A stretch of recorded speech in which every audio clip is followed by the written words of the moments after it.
दो तीन जगह है जिन पर मैं डाट लगाऊंगा क्योंकि टाइम कम है और मेरा जो मन करता है कि जो विश्व की घटना हो रही है और विश्व की घटना हमारे पंजाब में, इंडिया में, JNK में कैसे काम कर रही है ताकि वो एक रास्ता जुड़ जाए कि अगर मुद्दा उभारे भी तो उस मुद्दे का कारण और उसका निवारण कहाँ तक जा सकता है ताकि ये बात सामने आए।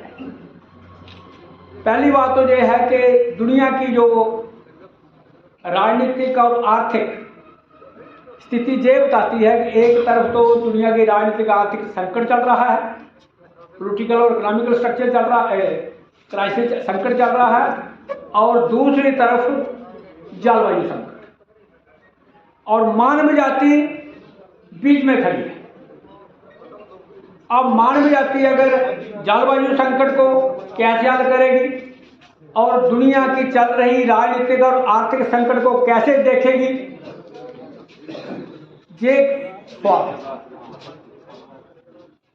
राजनीतिक संकट आप ये देख लो, एक तरफ तो रूस और नाटो और बीच में फंसा है यूक्रेन, दूसरी तरफ शंघाई कोऑपरेशन ऑर्गेनाइजेशन चीन की, और एक तरफ नाटो और उसका एशिया का क्वाड, और बीच में फंसा है भारत। अब बताओ कहां जाएं? साउथ एशिया वाले, लंका का आर्थिक संकट, पाकिस्तान का आर्थिक संकट, और पाकिस्तान जिस ट्रैक पर चला था कि हिंदुस्तान के साथ उसने हथियारों की रेस लगाई, कहां पहुंचा? और हिंदुस्तान भारत अगर चीन के साथ आर्म रेस लगाता है तो कहां पहुंचेगा? ये आपके लिए सोचने का बात है। अभी एक रिपोर्ट आई है सिप्री की, उसने ये बताया कि 1993 से लेकर के 2023 तक 22 तक सबसे ज्यादा खरीदने वाला हथियार, टॉप क्लास का या 2 नंबर का हथियार खरीदने वाला कंट्री जो है वो भारत रहा। हथियार की खरीद एक ऐसी है कि आज खरीद के रखो, चले ना चले, पुराने हो जाते हैं। एक तरफ तो ये स्थिति चल, क्लाइमेट संकट की बात जहां खड़ी हो गई आकर के कि 2014 में नासा वालों ने कहा था कि ये इंडस्ट्रियल सभ्यता नहीं चल सकती, ये कभी भी घर के जाएगी। फिर एक रिपोर्ट आई 2017 में कि आदमी को ये वार्निंग है कि क्या वो अपना अस्तित्व धरती पर चाहता कि नहीं चाहता। फिर अभी 15,000 साइंटिस्ट ने अभी ये कह दिया है कि क्या तुम कुदरत के खिलाफ जो जंग लड़ रहे हो, क्या इसको बंद करोगे और अपने आप को खत्म करके रहोगे या कहां खड़े हो जाओ। ये 3-4 बातें साफ बताती हैं कि जिस थर्रे, जिस ट्रैक पर, जिस रास्ते पर हम चल रहे हैं वो रास्ता हमें वहां ले जाएगा जहां बिल्कुल अंधेरा और मौत नजर आती है, बचने का रास्ता कोई है ही नहीं। अब हम करें क्या? बस करें क्या? अपने पास नीतियां वो आती हैं कि जो हम सवाल उठाते हैं, ये बात है मुद्दों की आ गई, जो हम मुद्दे उभारते हैं, जो हमारे साथ मुद्दे आते हैं, उसके 2 सॉल्यूशन आ जाते हैं, 2 समाधान आएंगे। एक तो आ जाए, अगर करना हो तो वो जनता के हक में जाता है, दूसरा करना हो तो पैसे वाले के हक में जाता है। जैसे 60 की बात है, 60 में जब फूड प्रोडक्शन आई तो फूड प्रोडक्शन अगर 50 की देखो, 51 की सेंसस देखो, पैदावार देखो, 61 की पैदावार देखो, खुराक की और आबादी देखो, तो खुराक कोई आदमी भारत में भूखा मरने वाला नहीं है। मगर 66 में आसपास क्या हुआ कि कुछ पैदावार कम हो गई,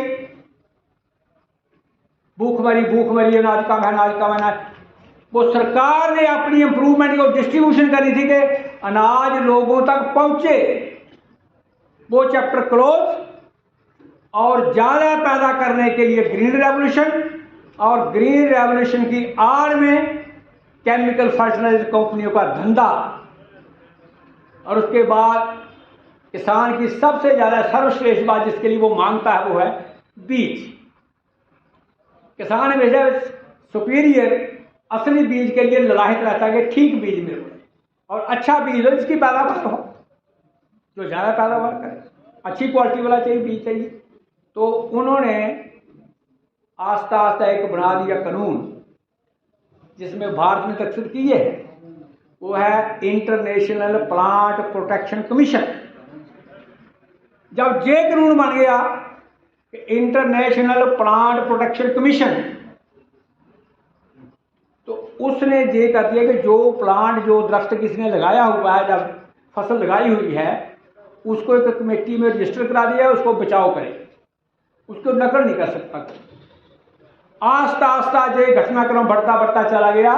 मोंसेंटो, सटन और कई बीज की कंपनियों जो अरबों रुपए का बिजनेस करती हैं, बीटी कॉटन मोंसेंटो का आता है, दूसरा आता, तीसरा आता, तो ये उस तरफ चले गए। बीच में एक धारा लगा दी लास्ट में, नहीं किसानों का अगर आप ट्रेडिशनल नॉलेज इस्तेमाल करते हो तो उनको देना चाहिए। हिंदुस्तान के पार्लियामेंट में भी सीड बिल पेंडिंग है और उस सीड बिल में ये लिखा हुआ है साफ कि कोई भी क्वालिटी वाला बीज कोई भी किसान मार्केट में नहीं बेच सकता जाकर के ना। अपने आप को रजिस्टर कराओ, लेवल कराओ और तब जाके बात। ऐसे में पर्सनली कि सुदेश से 4 kg वो कणक ले जाऊं और लगा दूं, वो बात अलग है। मगर सुखदेव के पास जो 4 क्विंटल वो बीज बनाना बेचना चाहते हैं वो नहीं बेच सकते। जाता हूँ रजिस्टर नहीं कराएंगे, या कोऑपरेटिव में जाए या कंपनी बनाए। कानून कानून पार्लियामेंट में बना और आपके नेताओं ने वोट डाला, मोहर लगा दी और हम उसी कुर्सी पर जाना चाहते हैं कि यार राजनीति में चलो शायद हम हल कर दें। एक बात, एक और बिल अभी पेंडिंग है कोऑपरेटिव वाला, कि नए कोऑपरेटिव और वो 3 बनेंगे, सीड कोऑपरेटिव, ऑर्गेनिक कोऑपरेटिव और एक्सपोर्ट कोऑपरेटिव। ये कोऑपरेटिव जो हैं जो भारत में बनाए जाएंगे, ये मल्टीनेशनल कंपनी के साथ कोलैबोरेट करके वो जो 3 बिल आपने वापस करवाए थे उनको कोऑपरेटिव के जरिए लागू करवाएंगे। अब या तो कोऑपरेटिव के कानून को वापस करवाओ, या उसके लोगों में डिबेट करवाओ, या उसको साबित करो कि ये लोग विरोधी हैं, किसान विरोधी हैं, तब बात चलेगी। ये जो बात है एंटी फार्मर पॉलिसी, अब इन पर 2-3 बातें कर रहे हैं कि एक तो एंटी फार्मर पॉलिसी आ गई बीज वाली,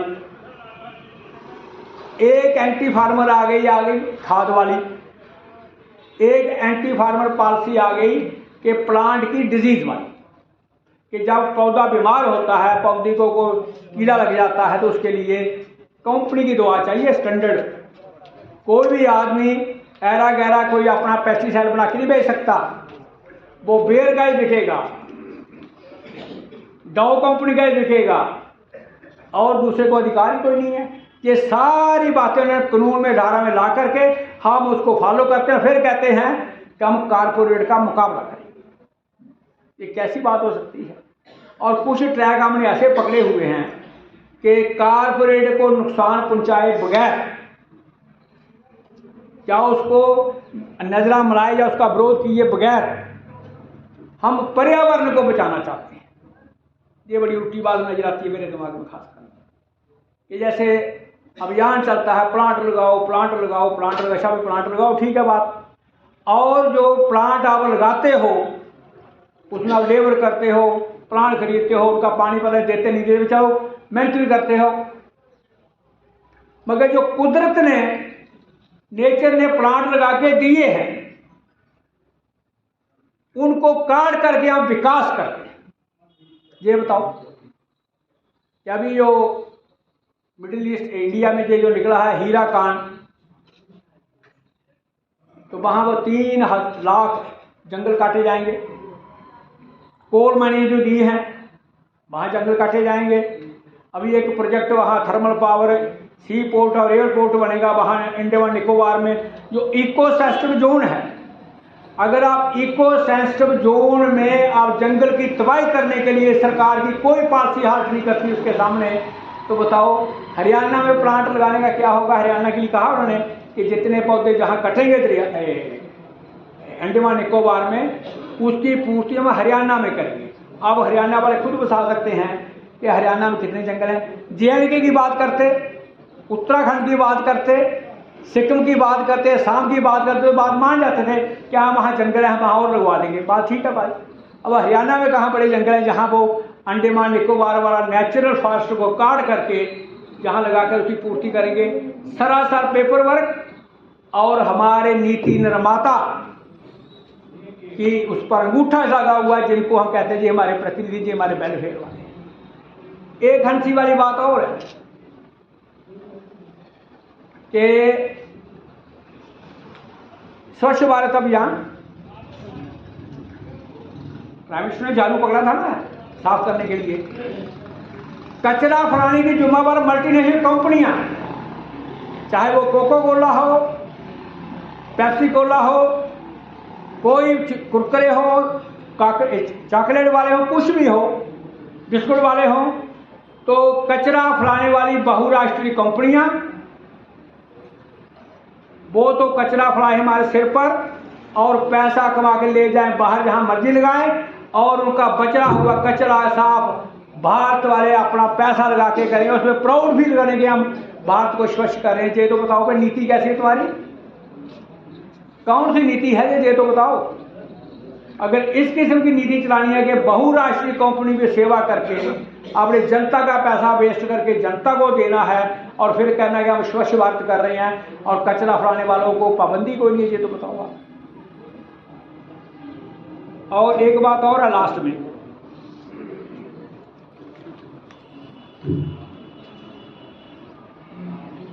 कि कुछ कानून जो हैं वो आपके सामने सामने बदल रहे हैं, सामने सामने। कभी कभी लैंड एक्वायरमेंट का जो रास्ता रूल था कि 2 फसली या 3 फसली जमीन तो लेते ही कोई नहीं था, पर सख्त बैन था कि 2 फसल वाली या 3 फसल वाली जमीन तो आप ले नहीं सकते इंडस्ट्री के लिए, बंजर लो, बैरन लैंड लो या 1 फसली वाली जाने से। जब से ये लैंड एक्विजिशन लॉ जो है वो बदल गया है, और तो हमारा जो नीचे वाला जो बेल्ट है जो इसके साथ पड़ता चनाब की जो वैली समझो आप, या सियालकोट बॉर्डर के साथ बिल्कुल प्लेन, वहां से हाईवे गुजर रहे हैं 2-2, कोई 2 फसल वाली जमीन या 3 फसल वाली जमीन पर जितना मर्जी आप इंफ्रास्ट्रक्चर बनाते जाओ, कोई पूछताछ नहीं। माइनिंग पर कोई पूछताछ नहीं, रिफाइनरी पर कोई पूछताछ नहीं, एनर्जी पर कोई पूछताछ नहीं, इंफ्रास्ट्रक्चर पर पूछताछ नहीं। ये 4 जो विश्व के तौर पर जो बनाए हुए हैं बड़े पिलर कि माइनिंग पर जो पाबंदी लगाएगा वो विकास के खिलाफ, रिफाइनरी पर पाबंदी लगाएगा विकास के खिलाफ, एनर्जी की उत्पत्ति के खिलाफ जो पाबंदी लगाएगा या उसके खिलाफ प्रोटेस्ट करेगा वो विकास के खिलाफ, और इंफ्रास्ट्रक्चर के खिलाफ में जो रोड अटकाएगा वो भी देश के विकास के खिलाफ। जब ये लॉ पास हुआ है, इनको हमने टॉप प्रायोरिटी दी है, प्राथमिकता दी है हमने, जब इस प्राथमिकता में हम देते हैं तो बताओ हमारे जो हमने चुने हैं MLA बनाते हैं सब, वो जहाँ बोर्ड लगा के आ जाते हैं और हमको पूछते भी नहीं, कहते हैं अच्छा इसको नहीं हटा के इसको बना दो। करना क्या उसने जा करके वही करना जो वो करना। इसलिए जब तक हम इन चीज़ों को जो किसान के विरोध में पॉलिसीज हैं, उन पॉलिसी का ग्राउंड से विरोध करते करते उसको वाइडर पर नहीं ले जाएं, तब तक क्लाइमेट चेंज का मुकाबला करना नामुमकिन। इस व्यवस्था में सोशल जस्टिस दिखाना, सामाजिक न्याय लाना या आर्थिक न्याय लाना या पर्यावरण का न्याय लाना वो नामुमकिन है जब तक मुझे छोटी रिहर्सल ना करें। जैसे कि किसी ने भी ओलंपिक खेलना हो तो कम से कम वो पहले डिस्ट्रिक्ट पर प्ले करता है ना, डिस्ट्रिक्ट लेवल, उसके बाद वो स्टेट में जाता है, उसके बाद नेशनल पर प्ले करता है, तब जाके ओलंपिक में खेलता है जाकर के वो। ऐसे ही आम आदमी को कॉमन मैन को ये जो प्रोसेस है कि वो चल रही क्लाइमेट चेंज को और चल रहे राजनीतिक आर्थिक संकट को कैसे उसका वो गांव में ऑपरेट कर रहा है, उसका इंतजाम कैसे गांव में उसको कैसे मुकाबला किया जाए, वहाँ से लेकर के विश्व तक उसको जोड़ा नहीं जाएगा, तब तक आगे जाना बड़ा कठिन है। बहुत सारी बातें छोड़ दी हैं, इसलिए छोड़ दी हैं क्योंकि टाइम बड़ा कम है और वो इशू अगर उठ गया तो मैं थोड़ा सा प्रॉब्लम खड़ी कर दे। जैसे कि अभी एक डॉक्यूमेंट आया हमारे पास 15 पेज का, तो उसमें ये बातें बताइए कि पराली से बायोडीजल बनेगा। ठीक है, जब पराली से हम बायोडीजल बनाकर पैसे कमाने हैं, इसका मतलब कि ज़्यादा धान लगाएंगे, ज़्यादा पानी खर्च करेंगे, क्योंकि ज़्यादा पैसे आए। बात देखो ट्रैक कि मोर पैडी, ज़्यादा पराली, ज़्यादा चावल, ज़्यादा बायोडीजल, ज़्यादा पैसे, यही होगा ना बात। तो ज़्यादा पैडी लगाएंगे, ज़्यादा जीरी लगाएंगे, ज़्यादा पराल लगाएंगे बायोडीजल की, ज़्यादा चावल लाएंगे, ज़्यादा पानी खर्च करेंगे ना। अरे जब पानी का अकाल पड़ेगा फिर पैसा कहाँ से लाएगा पानी आप हमारे लिए। इसलिए ये जो पैसे वाले ट्रैक है ना, हमको कहाँ ले जाएंगे, खड़ा कर देंगे, पता नहीं लगता। पैसे की रात जो बकरी को जैसे बताते हैं वो डाली है सब्ज और आस्ता आस्ता वो चली जाती है स्लाटर, उसमें पता लगता 5 मैं करने से कुछ नहीं पड़ता। इसलिए मेरी सबसे रिक्वेस्ट ये है कि किसान विरोधी पॉलिसी को पकड़ो, उनका समझो और ग्राउंड से लेकर के ग्लोब तक उसका विरोध करो, अंडरस्टैंड करो, नहीं तो बचना मुश्किल है। धन्यवाद।